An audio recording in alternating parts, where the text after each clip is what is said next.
नमस्ते दोस्तों, बहुत बहुत स्वागत है आप सबका लर्न वन के जावा के ये सेशन में, जहाँ पे हमारा डिस्कशन चल रहा है कंट्रोल स्ट्रक्चर्स पे। कंट्रोल स्ट्रक्चर्स में हम क्या डिस्कस कर रहे हैं? हम डिस्कस कर रहे हैं कि कंडीशनली अगर हमको स्टेटमेंट्स एग्जीक्यूट करवाने हैं तो क्या क्या तरीके हैं हमारे पास। हम सिंपल इफ एल्स, उसके बाद इफ एल्स इफ का लैडर देख चुके हैं। आज हम डिस्कस करेंगे नेस्टेड इफ। नेस्टेड इफ मतलब नेस्टिंग करना, मतलब क्या? किसी के अंदर डालना, उसको नेस्टिंग कहते हैं। तो नेस्टेड इफ मतलब हमारे पास ऑलरेडी एक कंडीशन तो है ही, अब उसके अंदर हमको दूसरी कंडीशन लिखनी है। तो या तो इफ के अंदर हमने वापस से दूसरा इफ या सिंपल इफ या इफ एल्स इफ का लैडर कुछ लिखा हुआ है, या तो फिर एल्स के अंदर भी हमने वापस से इफ एल्स इफ कुछ लिखा हुआ है, तो उसको हम क्या कहते हैं? नेस्टेड इफ कहते हैं, राइट। तो जैसे यहाँ पर मतलब इफ एल्स इफ का ब्लॉक हमारा किसी भी इफ में या एल्स में हुआ तो हम बोलते हैं नेस्टिंग कर दिया हमने, राइट। तो जैसे एक्सप्रेशन में यहाँ पे सिंटैक्स यहाँ पे जो लिखा है उसमें लिखा है इफ एक्सप्रेशन 1, अगर ये कंडीशन ट्रू है तो मैंने कुछ स्टेटमेंट्स है जो मैंने एग्जीक्यूट करवाए। अब इसके विद इन मेरे पास क्या है? वापस से इफ एल्स इफ का कंडीशनल स्टेटमेंट्स है। तो अगर मेरी कंडीशन 2 सेटिस्फाई हो रही है तो स्टेटमेंट्स 2 एग्जीक्यूट होंगे, अदरवाइज स्टेटमेंट 3 एग्जीक्यूट होंगे। तो ये मेरा स्टेटमेंट 2 कब एग्जीक्यूट होगा? जब एक्सप्रेशन 1 और एक्सप्रेशन 2 ये दोनों मेरे ट्रू है तो स्टेटमेंट 2 एग्जीक्यूट होगा। स्टेटमेंट 3 कब एग्जीक्यूट होगा? जब एक्सप्रेशन 1 ट्रू है लेकिन एक्सप्रेशन 2 जो है ये वाला फॉल्स है, तब स्टेटमेंट 3 एग्जीक्यूट होगा, राइट। मतलब ये इफ एल्स इफ जो है वो हमने कहाँ लिखा है? इफ के अंदर। तो इफ अगर ट्रू निकलता है तो हमारा इफ एल्स इफ का ब्लॉक एग्जीक्यूट होगा, और कुछ स्टेटमेंट्स लिखे हैं तो वो भी एग्जीक्यूट होंगे, अदरवाइज कंट्रोल आगे बढ़ेगा। डायग्रामेटिकली फ्लोचार्ट से अगर आपको यही चीज को एक्सप्लेन करूं तो मैंने एक एक्सप्रेशन लिखा है, और अगर ये मेरा एक्सप्रेशन फॉल्स निकलता है तो सिंपल मेरे पास कुछ ब्लॉक ऑफ स्टेटमेंट्स है जो एग्जीक्यूट हो जाएगा, काम खत्म। लेकिन अगर मेरी ये कंडीशन ट्रू हो रही है तो मैंने कुछ स्टेटमेंट्स एग्जीक्यूट करवाए, उसके बाद वापस से कुछ दूसरी कंडीशन भी मैं चेक कर रही हूँ, और अगर मेरी ये दूसरी कंडीशन ट्रू है या फॉल्स है, बेस्ड ऑन दैट मेरे पास दूसरे सेट ऑफ स्टेटमेंट्स है। तो हम स्टेटमेंट 1 एग्जीक्यूट हो रहा है, वो कब होगा? जब एक्सप्रेशन 1 ट्रू होता है तो। उसके बाद चेक करेगा दूसरा एक्सप्रेशन, और अगर ये दूसरा एक्सप्रेशन ट्रू है या false, based on that statement 2 या स्टेटमेंट 3 एग्जीक्यूट हो सकते हैं, राइट। स्टेटमेंट 1 एंड स्टेटमेंट 2 ये 2 एग्जीक्यूट होंगे जब एक्सप्रेशन 1 ट्रू होगा और एक्सप्रेशन 2 भी ट्रू है, तो स्टेटमेंट 1 स्टेटमेंट 2 दोनों एग्जीक्यूट होंगे। स्टेटमेंट 1 और स्टेटमेंट 3 कब एग्जीक्यूट होंगे? जब एक्सप्रेशन 1 ट्रू है और एक्सप्रेशन 2 फॉल्स है। अगर एक्सप्रेशन 1 ही फॉल्स है तो यहां पर हमारे पास सिंपल स्टेटमेंट्स है, ओके। ऐसा भी हो सकता है कि यहां पर भी हम इफ एल्स इफ कुछ, यहां पे भी हमारे कंडीशंस हो सकते हैं एल्स में, तो भी नेस्टिंग हो गया।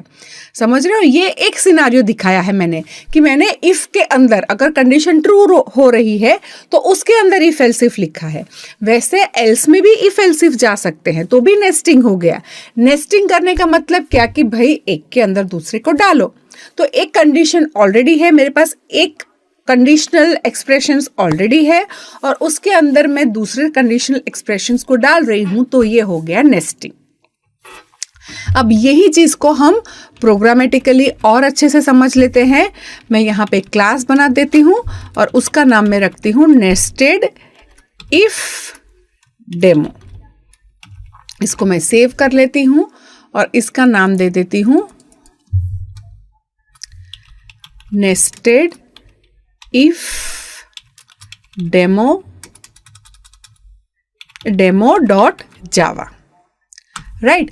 अब मैं यहां पर पब्लिक स्टैटिक वॉइड मेन ये लिख रही हूं, फिर स्ट्रिंग आर्ग्स। अब मैं क्या करूँगी, वापस से वही मार्क्स का सिनेरियो लेते हैं। तो अगर स्टूडेंट पास हो रहा है या फेल, वो मुझे प्रिंट करना है। पहले मैं नंबर एक बनाऊंगी, तो int marks is equal to, यहाँ पे कुछ भी मैंने रखा 50। Now if marks is less than 40, मतलब कि मुझे ये पता है कि भाई ये जो बंदा है या बंदी है वो फेल हो रही है, तो यहाँ पे क्या रखेंगे, system dot out dot print ln। यहाँ पे हमको क्या रखना है, you could not clear the test, simple इतना। अदरवाइज अगर वो पास हो रहा है स्टूडेंट, तो हम चेक करेंगे दैट इफ नहीं, तो मैं प्रिंट करवाना चाहती हूँ system dot out dot print ln you cleared the test, right. पर खाली क्लियर किया है या नहीं उतना प्रिंट नहीं करना, साथ में उसका ग्रेड भी चाहिए। अगर फेल हो रहा है तो कोई ग्रेड नहीं, लेकिन अगर वो पास हो रहा है तो मैसेज देना है कि भाई आपने क्लियर कर लिया है, साथ में कौन से ग्रेड से क्लियर किया है वो भी हमको प्रिंट करना है। तो यहाँ पर हम क्या रखेंगे, यहाँ पर हम रखेंगे if marks is greater then 70 से ग्रेटर है, तो हम मैसेज देंगे, क्या मैसेज देंगे, system dot out dot print ln you clear the test with distinction, else if marks is greater than 60। जो लास्ट टाइम अगर आपको याद हो, लास्ट यूनिट में जो मैंने वहां से शुरू किया था कि 40 से बिलो है, 50 से बिलो है, 60 से बिलो है, यहाँ पे मैं उल्टा शुरू कर रही हूँ। 70 से ज़्यादा है तो मैं प्रिंट करवा रही हूँ डिस्टिंक्शन। अगर 70 से ज़्यादा नहीं है तो क्या वो 60 से ज़्यादा है? अगर 60 से ज़्यादा है तो अब ये मैं स्टेटमेंट को कॉपी कर लेती हूँ और यहाँ पर क्या प्रिंट करवाऊंगी, विथ फर्स्ट क्लास, राइट। अगर ये भी कंडीशन नहीं हो रही है तो एल्स इफ क्या मार्क्स 50 से अबाउ है, राइट, तो फर्स्ट क्लास की जगह पे अब हम यहाँ पर प्रिंट करवाएंगे सेकेंड क्लास, राइट। अगर वो 50 से भी ज़्यादा नहीं है, मतलब क्या कि 40 से 50 के बीच का है पक्का, क्योंकि अगर 40 से बिलो है तो ये इफ में जाने वाला है। ये एल्स में वो कब आएगा, जब उसके मार्क्स 40 से ऊपर है तो 40 से ऊपर है तो क्या वो 70 से भी ऊपर है, सीधा चेक कर लिया। अगर 70 से ऊपर है तो सीधा डिस्टिंक्शन हो गया। मतलब समझो कि अगर उसके मार्क्स होते 77 तो क्या विथ सेकेंड क्लास प्रिंट होता। 77 मार्क्स की बात करियो तो 77 मार्क्स है तो वो तो 50 से ज्यादा है, तो ये कंडीशन ट्रू होती। हम ये कैसे एग्जीक्यूट कर रहे हैं, ये लैडर है, मतलब इसमें कोई भी एक ही स्टेप पे वो पैर रखेगा, मतलब पहले से शुरू करेगा। अगर 77 मार्क्स है तो मार्क्स ग्रेटर देन 70, ये वाली कंडीशन हमारी ऑलरेडी ट्रू हो जाती, मतलब वो प्रिंट करते था डिस्टिंक्शन और फिर आगे कोई भी इफ एल्स इफ के लैडर में नहीं जाएगा, राइट। तो यहाँ पर एल्स कब आएगा, जब 40 से अबाव है लेकिन 70 से अबाव नहीं है, 50 से 60 से भी ज़्यादा नहीं है, 50 से भी ज़्यादा नहीं है, राइट। 70 से ज़्यादा नहीं, 60 से ज़्यादा नहीं, 50 से ज़्यादा नहीं, लेकिन 40 से ज़्यादा है, तभी वो एल्स में आ रहा है, राइट। तो यहाँ पर हम क्या करेंगे, यहाँ पर उसको प्रिंट करवाएंगे विथ थर्ड क्लास, राइट। फिर ये हमारा खत्म हो गया एल्स का ब्लॉक, राइट। इसके बाद हमारा खत्म हो गया मेन का ब्लॉक, उसके बाद हमारा खत्म हो गया क्लास का ब्लॉक। फाइन। अब हम इसको क्या करेंगे, अब हम इसको कंपाइल करेंगे और फिर हम इसको रन करेंगे। So Java C nested if demo dot Java compile हो गया। अब इसको मैं रन करूंगी। नेस्टेड इफ डेमो की क्लास फाइल को, you clear the test with third class, right. हमारे मार्क्स क्या है, हमारे मार्क्स है 50। मतलब ये वाला कंडीशन नो, एल्स वाला ब्लॉक यस। अब इसमें से कुछ भी उसको चेक करना है। तो 50 क्या 70 से ज्यादा है, नो। 60 से ज्यादा है, नो। 50 से ज्यादा है, नो। तो थर्ड क्लास आया। सपोज हमको ऐसा चाहिए कि एटलीस्ट जैसे ही 70 आ जाए तो डिस्टिंक्शन आ जाना चाहिए, जैसे ही 60 आए तो डिस्टिंक्शन आ जाना चाहिए, जैसे ही 50 भी पहुंचा तो सेकेंड क्लास आ जाना चाहिए। तो हम वहां पे ग्रेटर देन इक्वल टू का सिंबल यूज करेंगे। वापस से मैं क्या करती हूँ, वापस से मैं इसको कंपाइल करूंगी और रन करूंगी। तो आया विथ सेकेंड क्लास, क्योंकि यहाँ पर हमने क्या रखा है, यहाँ पे इक्वल टू कर दिया। अब मैं इसके मार्क्स कर देती हूँ 35। तो क्या होगा, ये वाली कंडीशन यस ट्रू हो जाएगी, क्योंकि 35 मार्क्स है जो कि लेस देन 40 है। मतलब वो प्रिंट करेगा you could not clear the test. अब ये एल्स वाले ब्लॉक में जाएगा ही नहीं, तो और कोई कंडीशन वो चेक करेगा ही नहीं।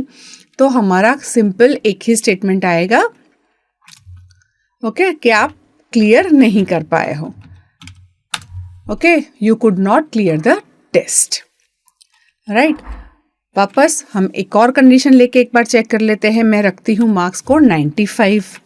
तो 95 हो गए। 95 लेस देन 40 है, नो।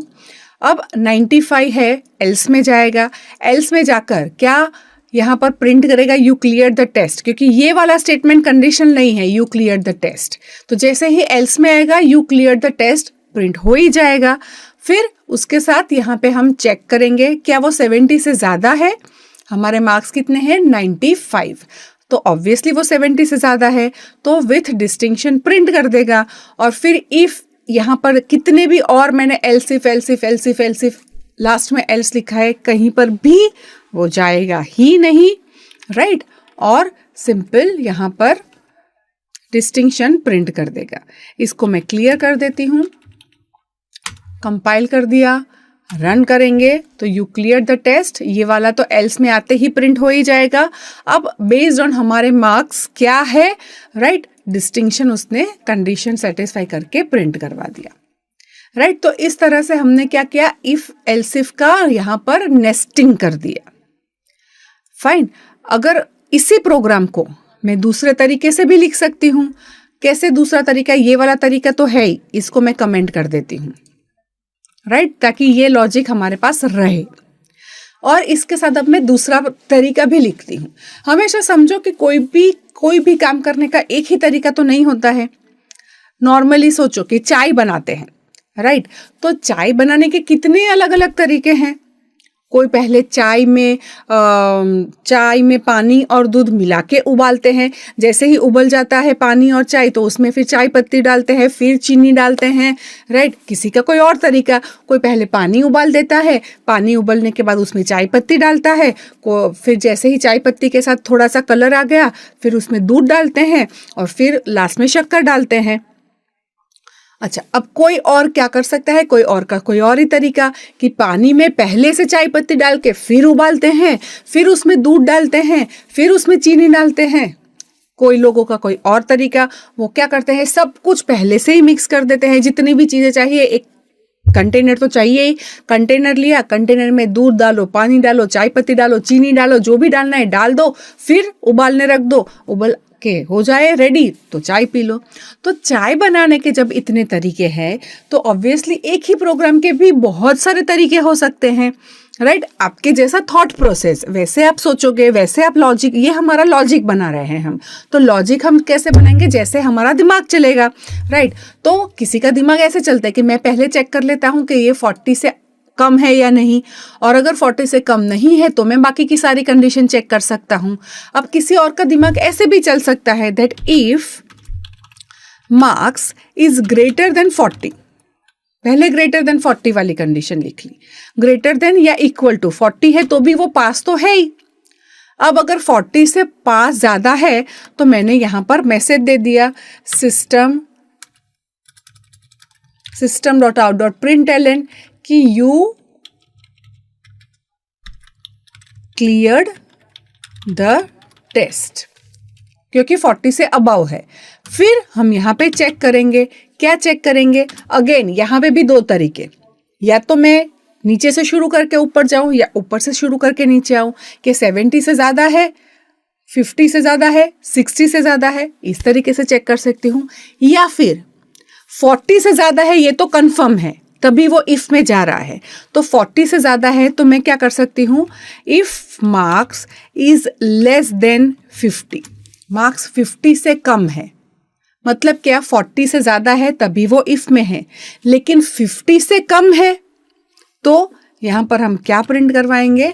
दैट आपका क्या आया? Third class. वही बात हो रही है, समझो, पर वो आपकी सोच पे डिपेंड है। यहां पे कोई लोग लिख सकते हैं मार्क्स ग्रेटर देन 70 तो डिस्टिंक्शन, फिर ग्रेटर देन 60, इस तरह से जा सकते हैं। या फिर कोई लोग क्या कर सकते हैं, अगर मार्क्स 40 से अबव है वो तो हमने कंफर्म कर ही लिया है, तो मार्क्स क्या 60 से बिलो है, सॉरी 50 से कम है तो थर्ड क्लास बोलेंगे, राइट। अदरवाइज एल्स, ये किसका एल्स है? अंदर वाले इफ का। So else if marks less than 60 तो यहां पे हम क्या बोलेंगे? With second class, right.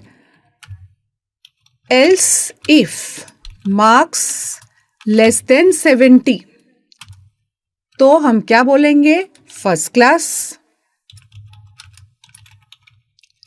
Otherwise हम क्या बोलेंगे? अदरवाइज हम बोलेंगे डिस्टिंक्शन।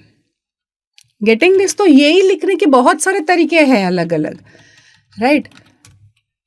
फिर इफ खत्म हुआ, अब एल्स के अंदर हम क्या रखेंगे? एल्स के अंदर हम एक ही स्टेटमेंट रखेंगे, that sorry you could not clear the test. बात वही हो रही है, पहले इफ में कंडीशन लिखी तो वहां पे उल्टी लिखी कि मार्क्स लेस देन 40 है तो एक स्टेटमेंट, अदरवाइज बहुत सारे स्टेटमेंट एल्स इफ का लेडर। यहाँ पे उल्टा लिखा कि मार्क्स ग्रेटर देन 40 है, अगर है तो फिर यहाँ पे भी हमने इस तरीके से लिखा, राइट। और फिर अगर मार्क्स 40 से कम है तो एक ही स्टेटमेंट है कि आप क्लियर नहीं कर पा रहे हो, लेकिन अगर 40 से अबव है तो वापस हमारे पास बहुत सारे तरीके हैं सोचने के लिए, ठीक है। अब ये चीज किसी को क्लियर नहीं होती है तो लोग क्या करते हैं, यहाँ पे जबरदस्ती का ये वाला लिखते हैं, दैट मार्क्स 50 से ज्यादा और 50 से कम लेकिन 40 से ज्यादा होने चाहिए। ये वाला statement if with third class कब होगा? विथ थर्ड क्लास तब आना चाहिए जब आपके मार्क्स एटलीस्ट 40 है और 50 से कम है, मतलब 40 से 50 के बीच में अगर आपके मार्क्स है तो आप थर्ड क्लास प्रिंट करने वाले हो।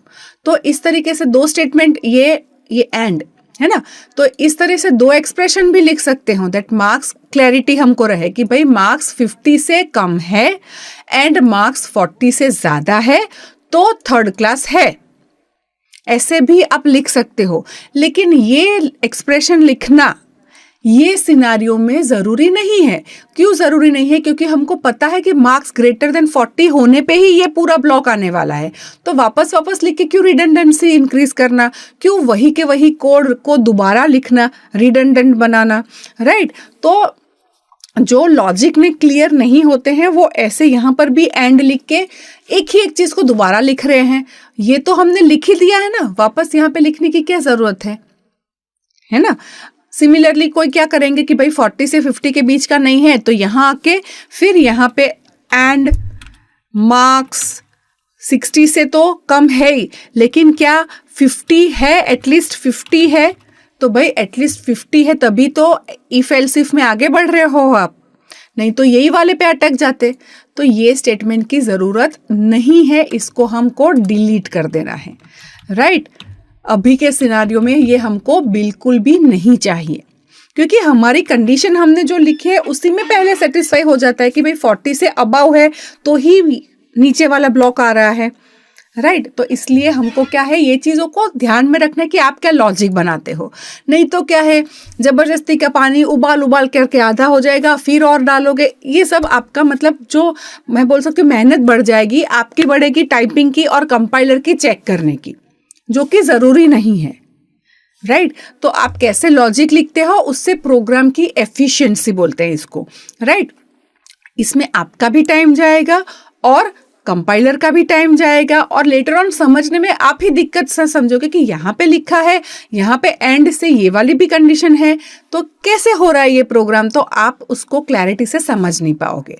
तो आप जो लॉजिक लिखो उसमें क्लैरिटी से लॉजिक लिखना है, सोच के अच्छे से पहले पेपर पे फ्रेम करो कि कैसे ये चीज़ बनेगी, हम इसका क्या लॉजिक लिखेंगे, और फिर इसको आप जो आपने पेपर में है उसको फिर आप जावा में कन्वर्ट कर दो। पर पहले उसको पेपर में कैसे करना है वो तो आप सोच लो, पेपर पे, दिमाग में नहीं, पेपर पे सोच लो। बहुत सारे hundreds of thousands of program जब आप पेपर पे सोच लोगे ना, तो फिर पेपर जो है वो दिमाग में छप जाता है ना। पर पहले पेपर वर्क करना पड़ेगा कि भाई ये बुक लेके कि थोड़ा सा लॉजिक सोच लो कि कैसे बनेगा ये चीज़, फिर वो लॉजिक क्लैरिटी आ गई, फिर उसको तो सिंपल जावा में कन्वर्ट करना है, राइट। तो ये हो गया नेस्टिंग ऑफ इफ। तो इफ में भी हमारे पास इस तरह से कंडीशन जा सकती है, या एल्स में भी इस तरह से कंडीशन जा सकती है, राइट। इसको हम नेस्टिंग कहते हैं, और ज़रूरी नहीं है कि इस तरह से हम यहाँ पर एल्सिफ एल्सिफ का लेडर ही लिखेंगे, यहाँ पे सिंपल इफ भी जा सकता है, यहाँ पर इफ एल्स सिंगल ऐसा भी लिख सकते हो, राइट। और ये नेस्टिंग का और एक लेवल भी जा सकता है, आपको जैसा लॉजिक लिखना है, राइट। आई होप ये चीज़ों आपको क्लैरिटी के साथ समझ में आ रही हो, आप यही प्रोग्राम्स को मेरे साथ साथ ट्राई भी कर रहे हो और सारे वर्जन्स भी लिख रहे हो। ऐसा नहीं कि लिख के देख लिया, हमारा काम अभी ये नहीं है कि मार्क्स के अकॉर्डिंग ग्रेड प्रिंट करो। हमारा अभी काम क्या है, हमारा अभी काम है कि हम conditional statements if else if nesting ladder कैसे लिखते हैं वो समझे। तो जितने भी अलग अलग तरीके आपके दिमाग में आ रहे हो, ये तो मैंने 2 लॉजिक आपको लिख के बताए, हो सकता है आपका कोई और लॉजिक हो तो उससे भी आप लिख के चेक कर सकते हो कि भाई ये लॉजिक से होता क्या है। और टाइप करने के बाद जावा से लिख के कंपाइल करने में कोई दिक्कत ही नहीं है। ज़्यादा से ज़्यादा क्या, अगर आपने कुछ गलत ही लिख लिया तो कंपाइलर एरर देगा, या तो आपने जो सोचा वैसा आउटपुट नहीं आएगा, तो पेपर पे ट्रेस करो कि क्या आउटपुट गलत आ रहा है, सही आ रहा है। लेकिन जो भी दिमाग में है लिख के चेक करो कि होगा क्या, ये लिखने से क्या मेरा लॉजिक सही है। क्योंकि काफ़ी बार हमको कॉन्फिडेंस कब आता है, जब हमारा वो जो लॉजिक लिखा वो चेक कर लिया कि ये सही है, तभी कॉन्फिडेंस आएगा। तो ये 2 तरीके बनाए जो मैंने बताए वही बनाने हैं, ज़रूरी नहीं है आपके पास और 4 तरीके हैं तो और 4 तरीके से यही प्रोग्राम्स आप टाइप कर सकते हो, चेक कर सकते हो। अगर आपको कोई भी डाउट है, फर्दर इलाबरेट करना है, कुछ क्वेरीज है, तो आप ये वीडियो के नीचे हमने जो डिस्कशन का बटन रखा है उसको क्लिक करके वहां पे अपने डिस्कशन के पॉइंट्स या क्वेरीज को रख सकते हैं, पोस्ट कर सकते हैं। ऐसा करने से आप अपने ही जैसे जो फेलो लर्नर्स है उसके साथ अपने कोर्स का डिस्कशन कर पाएंगे।